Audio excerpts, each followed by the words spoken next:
28 سپتامبر президенти ҷумҳурии Тоҷикистон пешвои миллат муҳтарам Эмомалӣ Раҳмон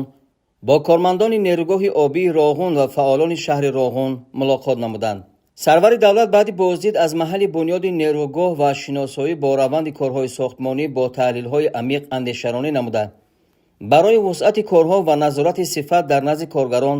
вазифаҳои мушаххас гузоштанд. президенти кишвар таъкид карданд ки нерӯгоҳи Роғун барои расидан ба истиқлоли энергетикии Тоҷикистон, рушди устувори иқтисодии кишвар, баландбардоштани сатҳу сифати зиндагии мардум ва пешрафту ободии ватанамон заминаи устувор мегузорад. пешвои миллат муҳтарам Эмомалӣ Раҳмон иброз доштанд ки мо Роғунро беҳуда иншооти тақдирсози аср эълон накардаем. ба таъкиди президенти кишвар ҳарчи зудтар ба анҷом расондани сохтмони нерӯгоҳ ва пурра ба истифода додани иқтидорҳои он барои кишвари мо аҳамияти ҳаётӣ дорад. вобаста ба ин сарвари давлат муҳтарам Эмомалӣ Раҳмон бори дигар дар назди коргарону мутахассисони нерӯгоҳ вазифа гузоштанд ки ҷараёни корҳои сохтмон бо истифода аз шароиту имкониятҳои иқтисодию молиявӣ ва техникаву технологияҳои замонавӣ тезонда шуда иншоот бо риояи стандартҳои байналмилалӣ иқтидорҳои навбатии нерӯгоҳ ҳатман дар муҳлатҳои муқаррар гардида ба истифода дода шаванд. пешвои миллат муҳтарам Эмомалӣ Раҳмон зикр доштанд ки тавассути ду агрегати аввали нерӯгоҳ аз солҳои 2018-2019 то имрӯз 7,5 миллиард киловатт-соат нерӯи барқ истеҳсол гардида ба низоми ягонаи энергетикии кишвар интиқол дода шудааст. таъкид гардид ки дар маҷмӯъ дар давоми солҳои 2008-2024 ҳукумати кишвар барои анҷом додани корҳои сохтмону барқарорсозии нерӯгоҳ аз ҳисоби буҷети давлатӣ ва дигар сарчашмаҳо зиёда аз 42,5 миллиард сомонӣ маблағ равона намудааст. ҳоло дар сохтмони иншооти нерӯгоҳ зиёда аз 17 000 нафар коргарону кормандони муҳандисиву техникӣ фаъолият мекунанд ки ин шумора нисбат ба ҳамин давраи соли гузашта 3 000 нафар зиёд мебошад. шумораи мошину механизмҳое ки дар сохтмон истифода мешаванд ба 3843 адад расонда шудааст. аз ҷумла дар давоми солҳои 2023-2024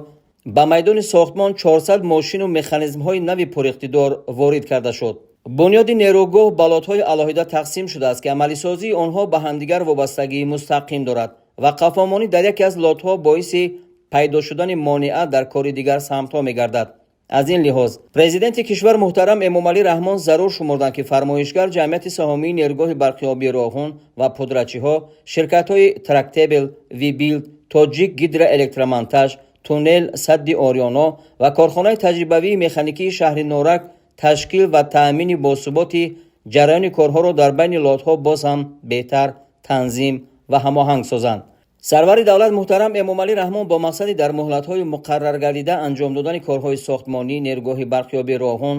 таъмин намудани сифати онҳо ва ба истифода супордани иқтидорҳои навбатии нерӯгоҳ дар назди шӯрои нозирони ҷамъияти саҳомии нерӯгоҳи барқии обии Роғун, ҷамъияти саҳомии нерӯгоҳи барқии обии Роғун, ситоди ҷумҳуриявӣ оид ба сохтмону ба истифодадиҳии иқтидорҳои нерӯгоҳи барқии обии Роғун, вазорати молия, кумитаи меъморӣ ва сохтмон, гурӯҳи татбиқи лоиҳаҳои сохтмони иншооти энергетикӣ, муассисаи давлатии мудирияти минтақаи зери обшавандаи нерӯгоҳи барқии обии Роғун ва дигар вазорату идораҳои дахлдор вазифаҳои мушаххас гузоштанд. дар фароварди суханронии президенти кишвар муҳтарам Эмомалӣ Раҳмон бори дигар ба коргарони нерӯгоҳ барои расидан ба рӯзҳои боз ҳам беҳтару босаодат, саломатӣ ва барори кор орзу намуданд. баъди суханронии президенти ҷумҳурии Тоҷикистон муҳтарам Эмомалӣ Раҳмон, директори генералии ҷамъияти саҳомии кушодаи нерӯгоҳи обии Роғун Хайрулло Сафарзода, намояндаи ширкати Вибилд дар ҷумҳурии Тоҷикистон Фабио Гуерино,